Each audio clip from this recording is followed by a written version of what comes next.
Boa noite, irmãos. Que a graça e a paz de Cristo esteja com todos. Vamos desde já abrir as nossas Bíblias em João. João 1.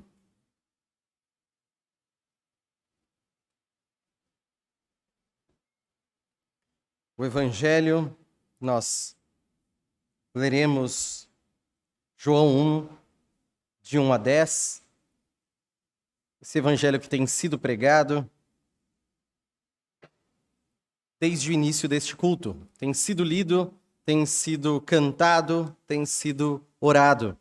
Particularmente, fico muito feliz pela fidelidade dessa igreja em proclamar o Evangelho através da sua liturgia de culto. O quanto todas as leituras em adoração a Deus, em contrição, em agradecimento à salvação em Cristo, narram o Evangelho e ecoam o Evangelho que nos salvou, ecoam o Evangelho de Cristo. E é mais uma vez sobre esse Evangelho que nós vamos falar, sobre esse Jesus que nós vamos falar essa noite. O Evangelho segundo João, vamos ler do primeiro versículo ao versículo 10. E eu convido vocês para lerem todos juntos, todos estes versículos, de 1 a 10. Vamos fazer a leitura? Era o Verbo, e o Verbo estava com Deus, e o Verbo era Deus. Ele estava no princípio com Deus.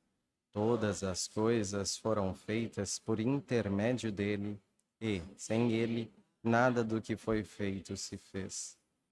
A vida estava nele, e a vida era a luz dos homens. A luz resplandece nas trevas, e as trevas não prevaleceram contra ela. Houve um homem enviado por Deus, cujo nome era João. Este veio como testemunha para que testificasse a respeito da luz, a fim de todos virem a crer por intermédio dele. Ele não era luz, mas veio para que testificasse da luz, a saber, verdadeira luz que, vindo ao mundo, ilumina a todo homem. O Verbo estava no mundo, o Verbo foi feito por intermédio dele, mas o mundo não o conheceu. O Verbo estava no mundo, o mundo foi feito por intermédio dele, mas o mundo não o conheceu. O Verbo estava no mundo, o mundo foi feito por intermédio dele, mas o mundo não o conheceu. Vamos orar mais uma vez. Glorioso Deus, nosso Pai, tua glória e majestade estão expressas em todo o mundo. O mundo está cheio da tua glória. A tua palavra reflete de forma especial a tua glória e tem nos mostrado ricamente o teu poder e majestade. Ó Deus, estes versículos que lemos poderosamente falam de Cristo, da tua glória e da tua majestade. Pai, que nós possamos vê-lo, que nós possamos conhecer a Cristo e conhecer mais de Cristo, observando esse texto. Nós possamos mergulhar, aprofundar-nos no conhecimento de Ti, cada vez mais em relacionamento contigo. Ó Deus, não nos deixe como o mundo não conhecer a Cristo, mas que nós possamos, cada dia mais, e mais ainda essa noite, ver a Cristo, desfrutar de Cristo, adorar a Cristo e nos rendermos a Cristo. Em nome de Jesus. Amém.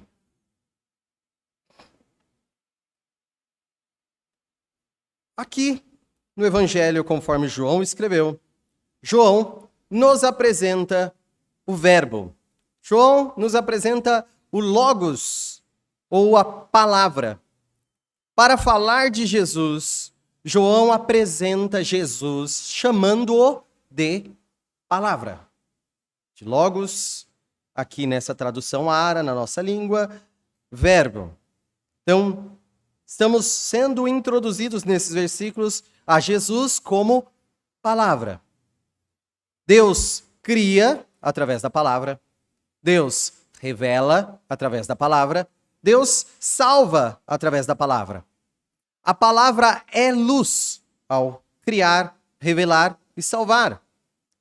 A palavra é vida ao criar, revelar e salvar. A palavra que era Deus, estava com Deus, é vida e luz desde o princípio dos tempos. A palavra é desde a eternidade, desde o princípio, mas a palavra nasceu, veio a nós, iluminou o mundo. João Batista é testemunha dessa luz, dessa palavra que veio ao mundo. A vida de João Batista foi apontar para essa palavra, apontar para a luz, apontar para que o mundo cresce na palavra de Deus que encarnou. Mas o mundo não conheceu essa palavra. Mas o mundo não conheceu o Verbo eterno que habitou no mundo. Nós vamos refletir nisso essa noite, sobre esse tema. O mundo não o conheceu. O mundo não conheceu Jesus. O mundo não conheceu o Verbo eterno. Para falarmos nesses 3 pontos, ancorados nesse versículo 10, o Verbo estava no mundo, o mundo foi feito por intermédio dele, mas o mundo não o conheceu. Nós começaremos falando sobre a eternidade desejada. Então, primeiro ponto, a eternidade desejada. Neste verso, nós estamos falando de um verbo cujo mundo foi feito por intermédio dele. O mundo foi feito por intermédio dele. Este versículo 10 mostra um resumo do Evangelho. Nós temos aqui, de uma forma bem sintetizada, bem resumida, o Evangelho sendo exposto. O Evangelho que mostra que o Verbo estava no mundo, ou seja, mostra o Jesus nascido, o Jesus que teve a sua vida aqui na terra, o Jesus encarnado, Deus Filho encarnado, a vida deste Verbo. O mundo foi feito por intermédio dele, ou seja, nós temos a informação de quem era esse Jesus. Jesus é o Criador, Jesus é o Deus que existe desde o princípio. Então, este que passou por esta terra é o próprio Deus. Mas o mundo não o conheceu. O mundo rejeitou e matou o Verbo e morte de cruz. O Evangelho ainda narra a ressurreição, mas este verso aponta esses 3 elementos muito importantes do Evangelho. Quem é Jesus? Esse Jesus que esteve entre nós e que foi rejeitado pelos homens. O homem, ele foi criado à imagem de Deus. Sendo Deus o maior prazer do homem. Não existe alegria maior na existência do homem do que Deus. Então, Deus criou o homem para glorificar a Deus e desfrutar de Deus. Nós existimos para a glória de Deus e para nos alegrarmos em Deus. Então, a nossa existência foi orquestrada, foi pensada, foi desenhada por Deus em direção a Deus, na necessidade de Deus e de se comprazer e de ter todo o prazer e alegria em Deus. Sendo assim, adorarmos a Deus para sempre é a nossa razão de existir, dando glórias a Ele eternamente. Não existe alegria maior, prazer maior, perfeição e belezas maiores do que glorificar a Deus em comunhão com Deus.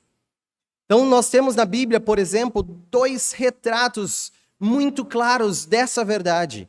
E esses retratos são o Éden e a Nova Jerusalém. Esses 2 retratos são límpidos, cristalinos, de nos mostrar que o nosso lugar mais precioso, mais valoroso, mais incrível é em comunhão com Deus, é estar junto com Ele. Então, o homem que desfrutava Deus em uma glória sem pecado, vivia em paraíso de delícias, de alegrias, de paz e abundância, e era tudo muito bom. Esse é o retrato do Éden.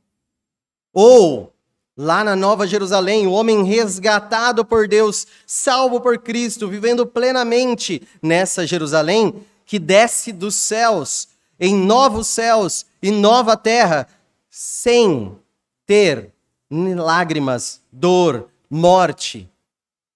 Totalmente envolto em beleza, em riqueza, em preciosidade de vida e luz. Esses dois retratos, o retrato de Gênesis, do Éden, do paraíso de comunhão com Deus, o retrato de Apocalipse, da Nova Jerusalém, dos céus, da glória que há de vir, são retratos que claramente nos mostram que a melhor experiência da nossa existência é estar em harmonia com Deus. Não existe nada melhor que isso. Contemplar, adorar e glorificar a Deus. Isso é a delícia da sua alma.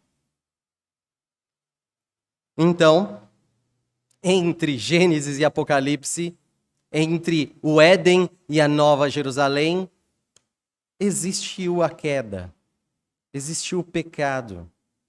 E nós estamos neste mundo, nesse sistema que nós temos hoje em dia, que, por mais que nós não estejamos pisando no jardim de Deus, ou não estejamos gozando o descanso eterno de novos céus e nova terra ainda, existe esse desejo no coração de cada um de vocês.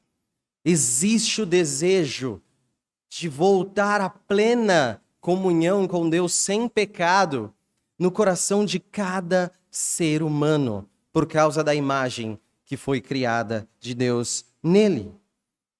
Pensem, vocês nunca viram esses lugares. Seus olhos aqui nunca olharam para o jardim de Deus, nunca fitaram a Jerusalém celeste, mas mesmo assim, no fundo do seu coração, há um desejo intenso para viver isso.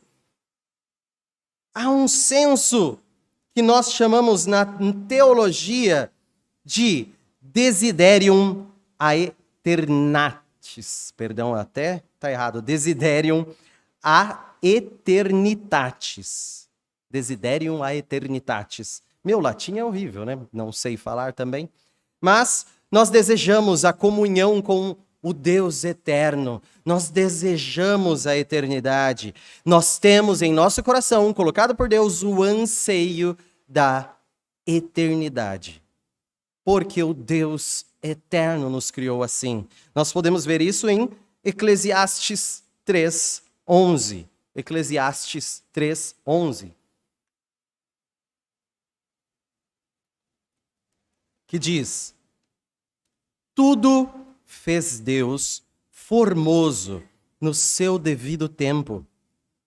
Também pôs a eternidade no coração do homem, sem que este possa descobrir as obras que Deus fez desde o princípio até ao fim. Pastor Ciro leu no começo do culto o Salmo 24, do Senhor é a terra e a sua plenitude, o mundo e aqueles que nele habitam. Por quê? Porque ele formou, o versículo 2 deixa claro, porque foi ele que criou, a ele pertence. No desenho de todas as coisas formadas por Deus, ele fez também o homem, e o fez à sua imagem e semelhança. E está falando aqui que o fez bom, e fez o homem debaixo do tempo. Nós temos um sistema de tempo, de envelhecimento das coisas, no qual nós calculamos aí por relógio, nós calculamos pelo nascer do sol, pelos astros celestes, mas, ao mesmo tempo que nós temos tempo na vida, como Eclesiastes 3 ao longo fala, que há tempo para tudo debaixo do sol, Deus colocou algo no nosso coração que é fora do tempo, a eternidade. O Deus eterno, ao criar o homem, colocou o desejo do eterno no coração do homem. Nós fomos criados no tempo, mas com um desejo fora do tempo. Nós fomos criados com os pés no chão, mas temos uma cabeça que ergue e olha para o celeste. Nós fomos criados num sistema natural das coisas, mas temos uma demanda pelo sobrenatural. Todos nós só vimos coisas visíveis, mas desejamos o invisível. Nós desejamos Deus. Todos nós temos o invisível e o eterno como demanda dentro dos nossos corações. O nosso coração deseja a eternidade, deseja o eterno, deseja Deus. Como diria Agostinho de Hipona, o nosso coração não descansa se não descansar em Deus. Somente nele nós encontramos sentido, direção, conforto e descanso da inquietude que existe. Em nós existe um incômodo, existe uma inquietação, um vazio que deseja o divino, mesmo sem entendê-lo. Isso porque ele criou, o Eterno nos criou, e só há sentido na criação se a criação estiver em Deus. Nós gememos para aguardar, para cumprir com essa demanda da nossa existência, da nossa alma. Da mesma forma, em nossa vida, nós buscamos saciar essa sede. Nós buscamos matar essa fome divina de várias formas. Se nós, de algum jeito, buscamos sabedoria e inteligência, é porque Deus é sabedoria e inteligência. Então nós buscamos, nós tentamos, nós investigamos, nós estudamos, nós fazemos o possível para aprender e buscar cada vez mais conhecer as coisas, entender as coisas. Por quê? Porque o próprio Deus é sabedoria e inteligência e nós carecemos dele. Deus também é beleza e perfeição.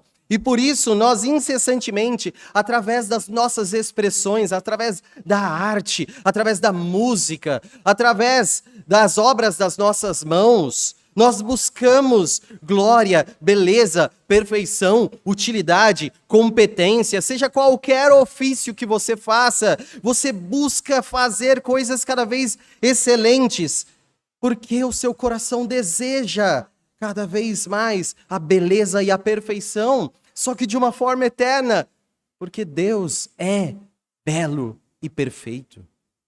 E nós demandamos isso em nosso coração. Deus também é amor e alegria. Então o homem busca, através de relacionamentos familiares, através do casamento, através de seus amigos, através de lazer, através de diversão, através de festas, tantas outras coisas que nós buscamos na vida para conquistar alegria e amor, mas porque Deus é amor, Deus é alegria. E nós carecemos eternamente desse Deus que é isso. Esse Deus criou o homem, pôs esse desejo eterno no coração do homem, para que o homem busque amor, alegria, sabedoria, inteligência, beleza, perfeição, glória. Só que o desejo, a fome, a sede são de eternidade. Só cumprimos isso em Deus. Entendendo isso, o salmista diz, no Salmo 73, 25 e 26, quem mais tenho eu no céu?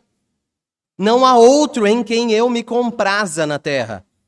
Ainda que a minha carne e o meu coração desfaleçam, Deus é a fortaleza do meu coração e a minha herança para sempre. Quem mais tenho? Quem mais tenho? Não há outro em quem eu tenha prazer. Meu coração desfalece, ele é a minha herança. O salmista, ele praticamente se derrete perante a visão daquele que o coração dele deseja, que a alma dele demanda. Nós desejamos a Deus. Nosso coração carece dele, porque ele nos criou. Se tanto desejamos como criaturas o Criador, nós precisamos olhar para Cristo. Nós precisamos buscar Cristo. Como foi lido, nós precisamos buscar a Deus e nós buscamos em Cristo. Afinal, como diz o verso, o mundo foi feito por intermédio dele. A eternidade colocada em nosso coração na criação foi colocada por intermédio de Jesus e só nele será cumprida em nós.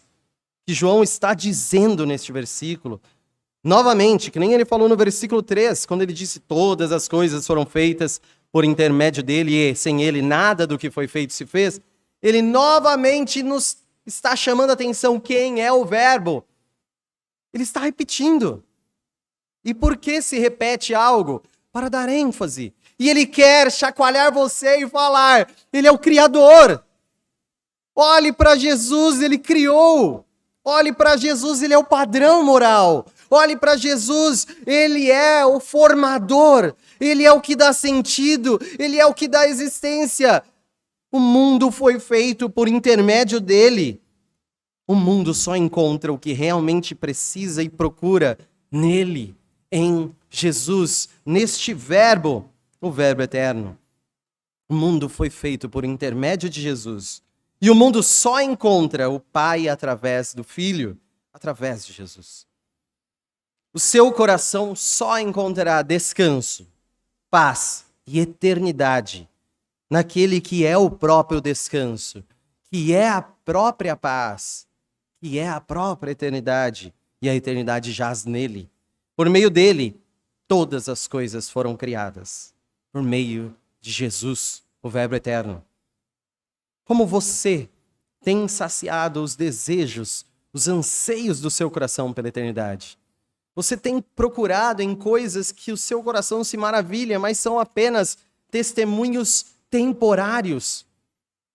Você demanda uma eternidade dentro de si. Como você tem saciado essa eternidade? Onde os seus olhos têm procurado saciar essa sede do eterno, do desejo, da fome, da chama que há na sua alma.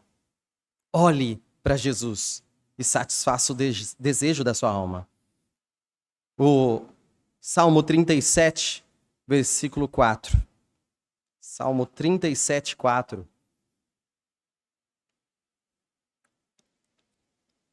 Agrada-te do Senhor, e Ele satisfará os desejos do teu coração. Agrada-te do Senhor, e Ele te satisfará os desejos do teu coração. Somente nele, somente em Jesus. Então, se essa eternidade é desejada por nós, nós podemos passar para o segundo ponto, onde essa eternidade é nascida. A eternidade é nascida. E isso, pela lógica, simplesmente encontra um pane. Simplesmente não encontra dentro da lógica, pelo menos a lógica que a gente costuma levar à frente, aquela velha lógica aristotélica, aquilo que não pode ser e não ser ao mesmo tempo. Pois bem, a eternidade é nascida.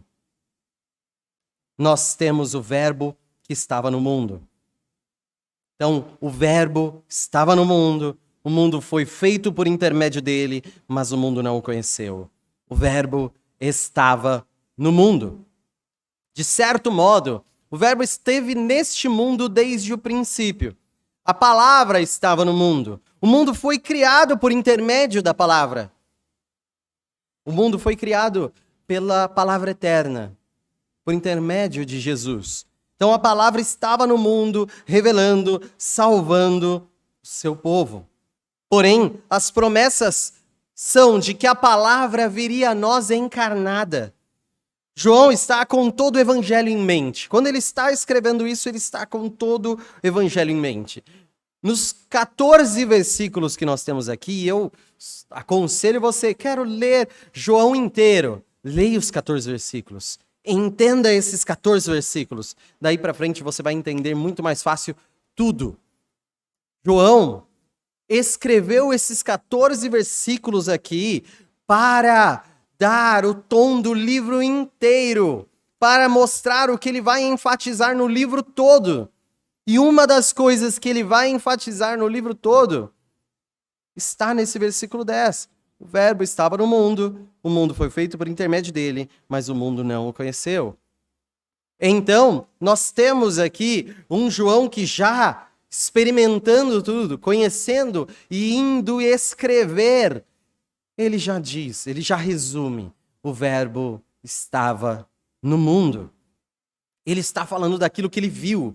Ele está falando daquilo que ele é testemunha, que ele viveu, que ele experimentou. João está dizendo: eu vi o Verbo, esse Verbo que criou o mundo, ele estava aqui. Ele estava neste mundo. Ele estava pisando por estes lugares. Ele estava entre nós.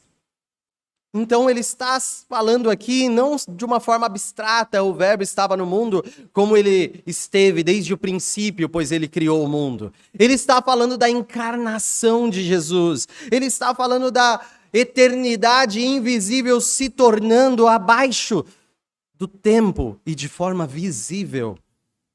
É isso que comemoramos muito mais intensamente, com árvores, luzes, enfeites, presentes. Talvez um belo peru no Natal. É isso que nós, nesses tempos de dezembro, a caminho da véspera, comemoramos, intensificamos por causa desse calendário cristão que nós herdamos de um sistema católico. Então esse calendário litúrgico nos faz rememorarmos ainda mais nesses tempos o nascimento de Jesus. Não, de forma alguma, porque acreditamos que ele nasceu de um dia 25 de dezembro. Não. Não é porque só nesse dia podemos falar do nascimento. Se nós quisermos fazer uma pregação do Natal de Jesus em março, que seja ótimo. Não tem problema algum. O ano inteiro falar. Vamos o ano inteiro falar do nascimento de Jesus, sem problema algum. Mas veio a ser interessante nós focarmos por um enredo mundial. E nós temos feito isso. Nos é proveitoso. Se não for, nós podemos mudar. Se não for, nós podemos mudar. Nada nos cativa isso. Mas, se todos estão falando no Natal de Jesus, nós podemos intensificar os nossos esforços para entender isso. Para adorar ao Deus que veio a nós, o Deus encarnado, o Verbo que se revelou a nós. Conforme talvez um dos versículos de promessa mais conhecidos sobre o tema, Isaías 6:9. Perdão, ao contrário. Isaías 9:6. Isaías 9:6 que diz: porque um menino nos nasceu, um filho se nos deu, o governo está sobre os seus ombros, e o seu nome será Maravilhoso Conselheiro, Deus Forte, Pai da Eternidade, Príncipe da Paz. Estamos falando de um menino, estamos falando de um nascimento de um singelo bebê, e que nós vemos algo simples sobre os ombros dele: o governo do mundo. O governo, desde o menino, está sobre os seus ombros. Ele é chamado de Deus Forte, de Maravilhoso Conselheiro, de Príncipe da Paz, de Pai da Eternidade. A criança que é nascida e posta na manjedoura é o maravilhoso Conselheiro do mundo, a quem ninguém pode aconselhar, mas que traz conselho e sabedoria para todo o mundo. É o Deus Forte, Criador e sustentador, desde cada formiga, de cada inseto, de cada átomo deste mundo, até cada estrela, por maior que seja. É o comandante das marés. É o Deus que controla a força das águas e dos abismos profundos. O Deus que recolheu os montes onde eles deveriam ficar. O Deus que manda a brisa para nos refrescar, mas também manda a tempestade. O Deus que controla as chuvas, os ventos, os animais e toda a criação. Com as batutas das suas mãos rege.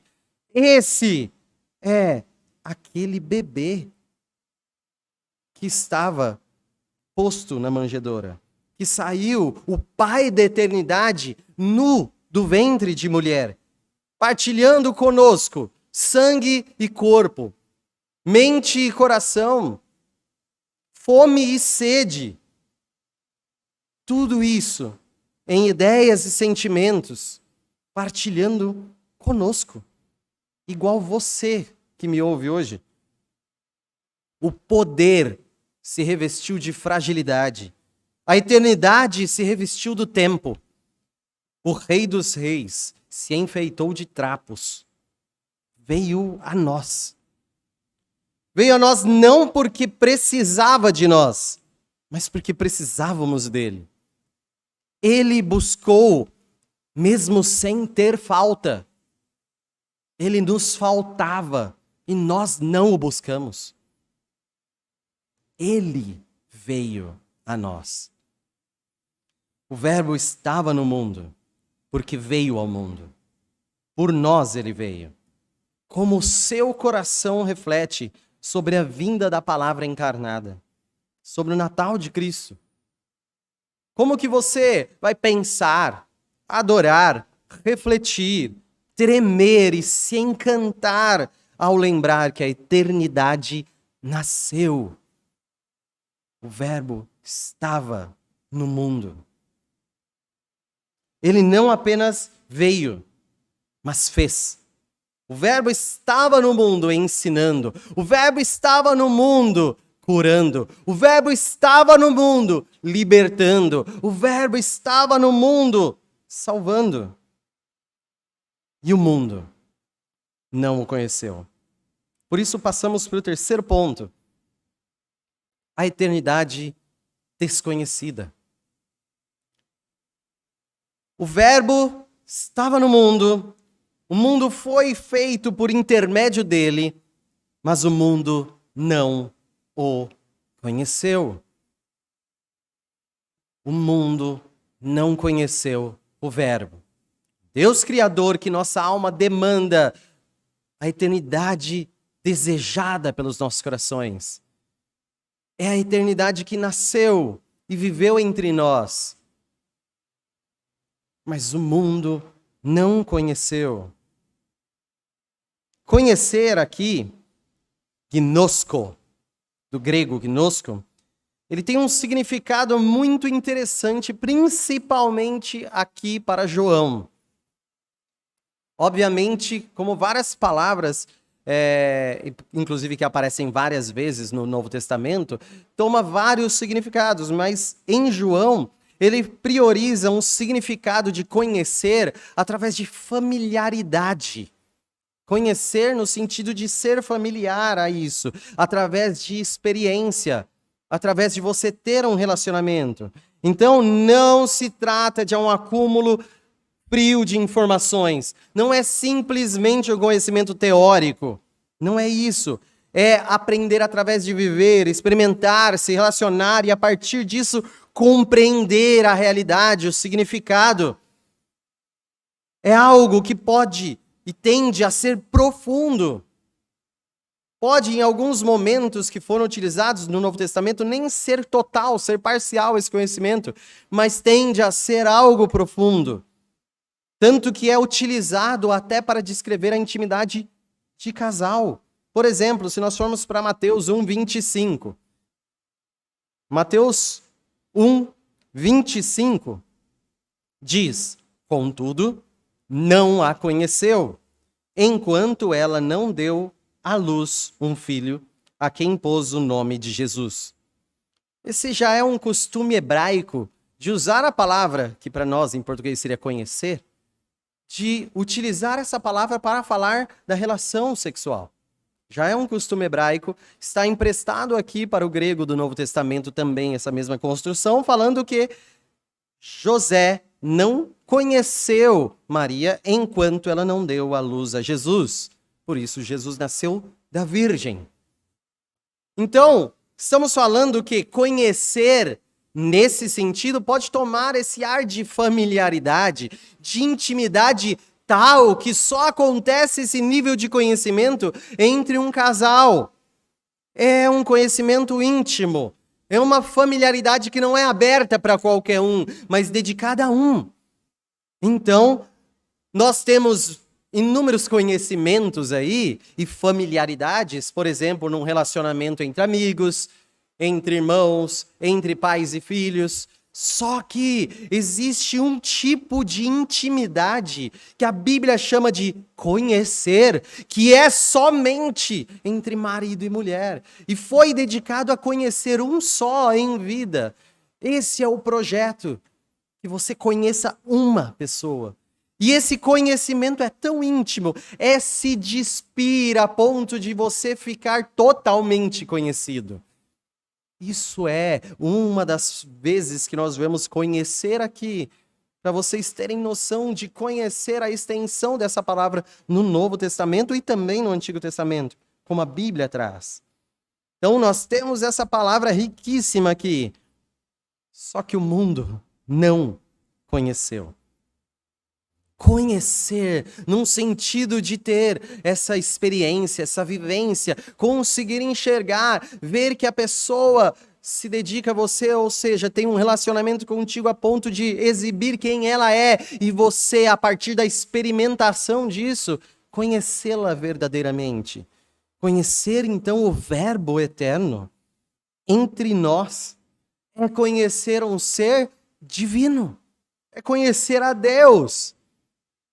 É conhecer a Deus, ter um relacionamento de conhecimento com Deus. E aí eu pergunto, como? Como o homem pode conhecer o divino? Como?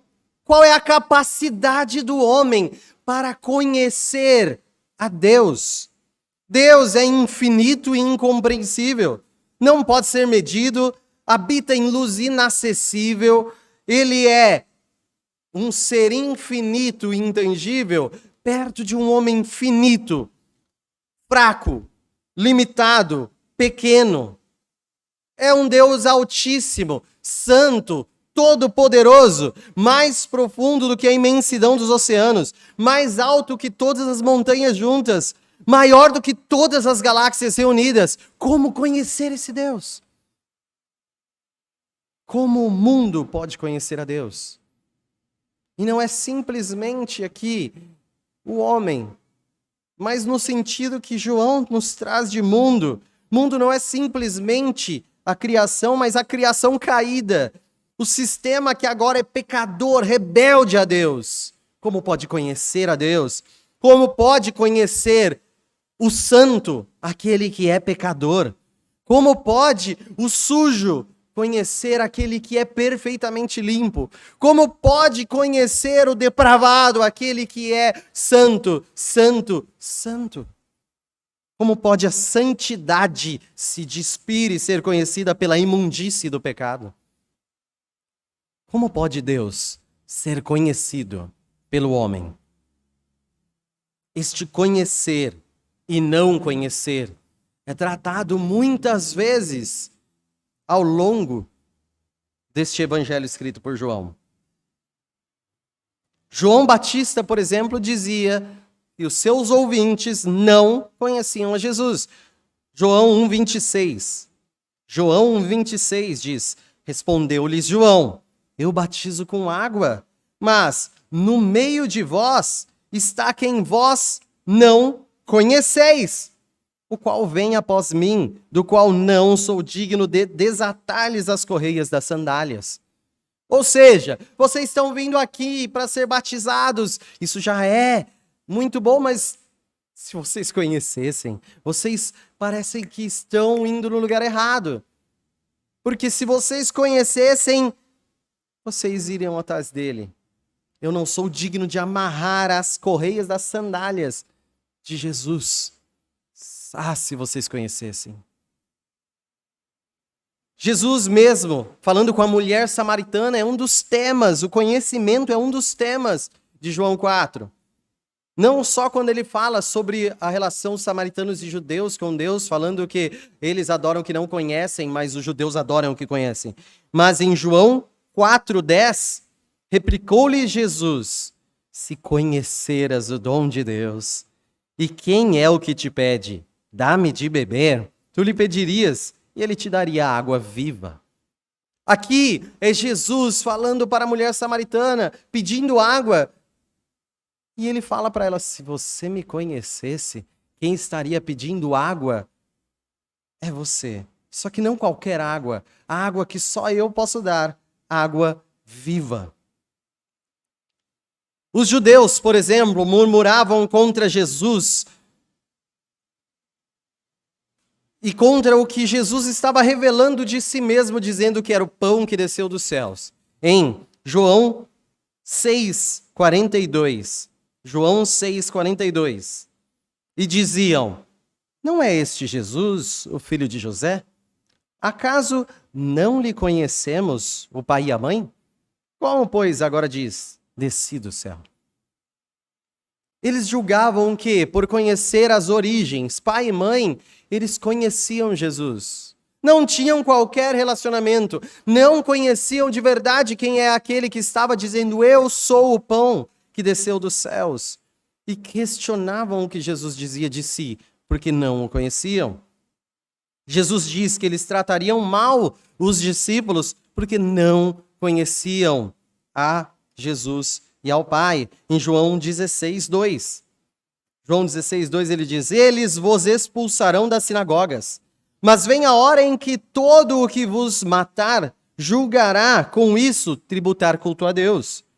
Isto farão, porque não conhecem o Pai, nem a mim. Até aquele que segue a Jesus seria perseguido por um motivo. Quem persegue não conhece a Deus. Diz que está fazendo isso por Deus, mas não conhece a Deus, não conhece a Jesus. E nós temos uma imensidão, que aqui é chamada de mundo, que não conhece. Que por mais que Jesus esteve nesse mundo, não conheceu Jesus. Por mais que o Verbo andou neste mundo, desconheceu, julga conhecer, mas não conhece. Esse Deus se revela ao mundo.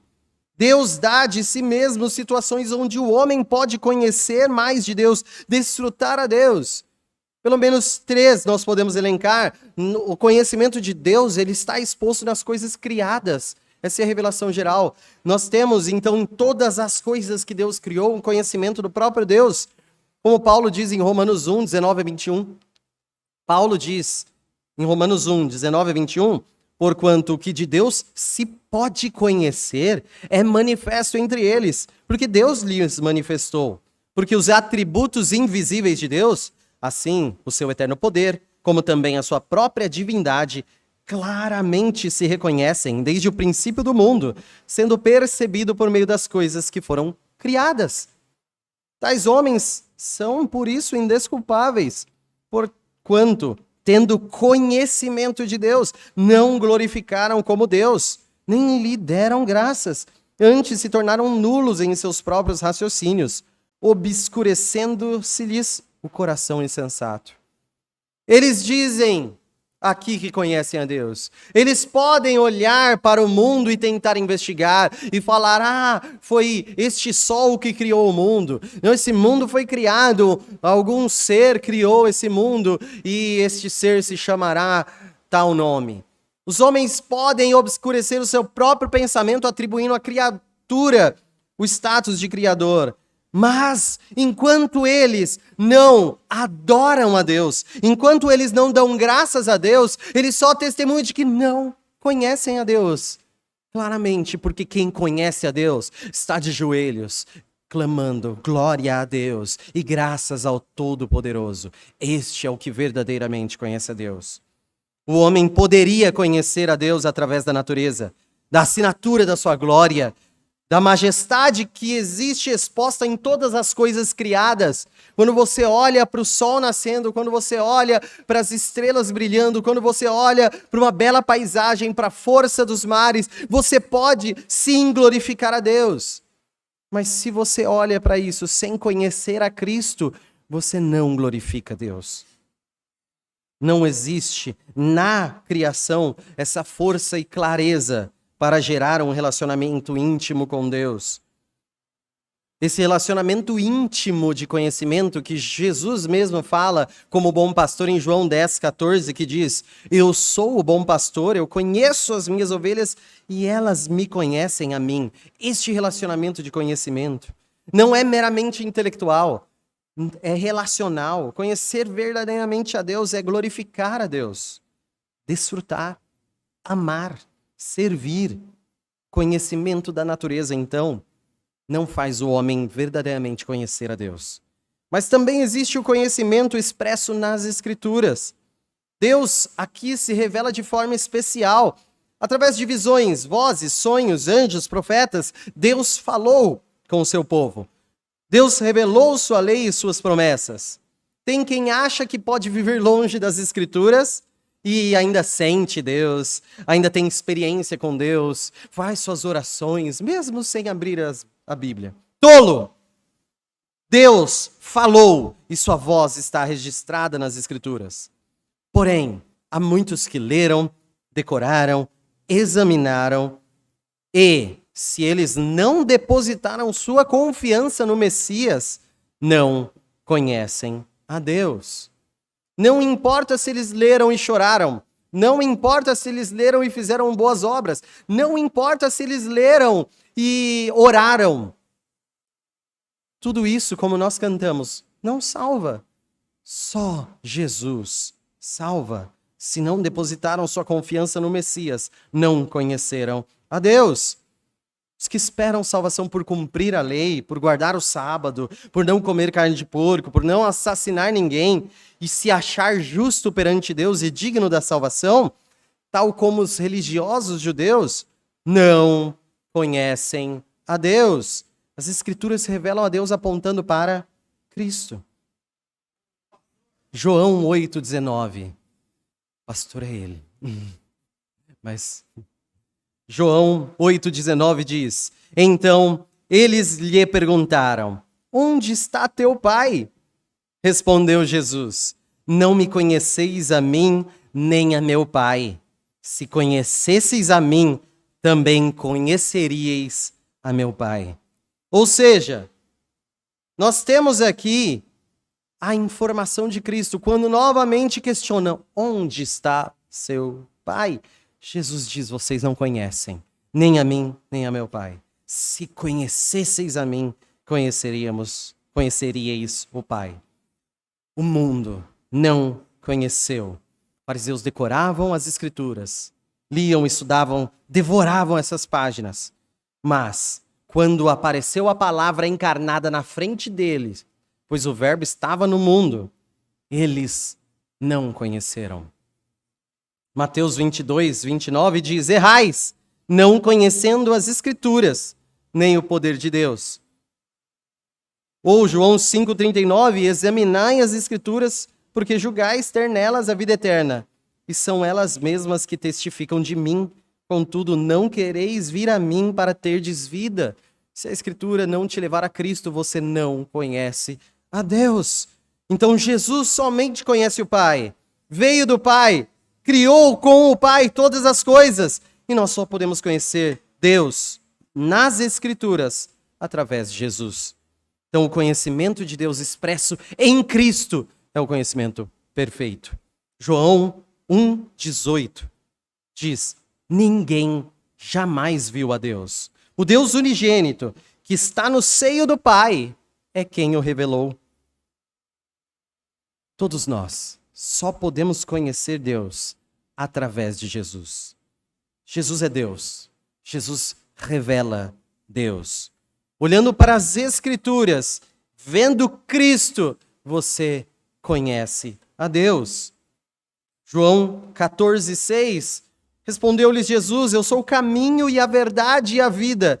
Ninguém vem ao Pai senão por mim. Se vós me tivesseis conhecido, conheceríeis também a meu Pai. Desde agora o conheceis e o tendes visto. É através de olhar para Cristo, é através de trilhar esse caminho, é através de receber nele a verdade e a vida que nós conhecemos o Pai. Este mundo, esse sistema destruído pelo pecado, alienado de Deus e agonizante da eternidade, não conheceu a Deus Pai, pois Ele se revelou como caminho, verdade e vida aos olhos deste mundo. Ele estava no mundo, o mundo não o conheceu. O mundo desprezou e ele foi o mais desprezado dos homens. O mundo não o conheceu e questionava suas obras e seus ensinos. O mundo não o conheceu e permaneceu em seu pecado. O mundo não o conheceu e enviou uma multidão com espadas e porretes para prendê-lo. O mundo não o conheceu, o açoitou, o humilhou, feriu, o coroou com espinhos. O mundo não o conheceu e pendurou-o no madeiro. O mundo não o conheceu e o sepultou. O mundo não o conheceu e, com o túmulo vazio, tentou esconder a ressurreição. Mas ele vive. O mundo não o conheceu, mas ele estava no mundo, ainda por mais 40 dias, visto por mais de 500 pessoas, e subiu ao céu, de onde há de voltar. O mundo não o conheceu, mas ele nos resgatou em meio a este mundo. Ele abriu os nossos olhos, abriu os nossos ouvidos, enquanto não o conhecíamos, e revelou-se a nós. Ele se apresentou a nós, apresentou nós a nós mesmos, quem nós verdadeiramente éramos, e apresentou um novo nós, que ele mesmo criou. João 17, 25. Na oração sacerdotal de Cristo, ele diz: Pai justo, o mundo não te conheceu, eu, porém, te conheci, e também estes compreenderam que tu me enviaste. Eu lhes fiz conhecer o teu nome, e ainda o farei conhecer, a fim de que o amor com que me amaste esteja neles, e eu neles esteja. João 14,16 diz: E eu rogarei ao Pai, e ele vos dará outro Consolador, a fim de que esteja sempre convosco. O Espírito da verdade, que o mundo não pode receber, porque não o vê, nem o conhece. Vós o conheceis, porque ele habita convosco, e estará com vós, em vós. O Espírito Santo habitando em nós. Olhamos para aquele que estava no mundo e dizemos: Eis o Cordeiro de Deus que tira o pecado do mundo. Ele é o Rei dos Reis, Senhor dos Senhores, servo sofredor, soberano Deus. Ele é Deus. Ele é o Pai. Ele e o Pai são um, perdão. Ele é o meu Salvador. Ele é o meu tudo. Eu adoro, eu me rendo, eu me alegro. Seja bendito por toda a eternidade aquele que veio ao mundo e o mundo não conheceu. Mas nós conhecemos, porque ele se revelou a nós. O mundo não percebeu. O mundo viu o Cristo, mas não o reconheceu. Viu a eternidade que desejávamos, nascida e estando entre nós, mas não conheceu. Você o conhece? Você o conhece de verdade? Para encerrar, João 8,32. E conhecereis a verdade, e a verdade vos libertará. Quem o conhece é porque foi liberto do pecado e teve a vida transformada. Quem o conhece, o adora. Quem o conhece, não permanece igual. Quem o conhece, se livra das amarras deste mundo. Conhecendo Jesus, conhecemos a verdade. Verdade que liberta da escravidão, do pecado, do desconhecimento do Pai, da eternidade. Em verdadeira fé e arrependimento, você pode dizer essa noite: eu te conheço e sei quem és, Jesus, Filho de Deus. Eu te conheço, sei que és o Deus encarnado. Eu te conheço, pois derramaste o seu amor em mim. Eu te conheço, Jesus, porque pertenço a ti. Eu te conheço por tua graça. Só o conhecemos pela graça. Vamos orar. Santo Deus,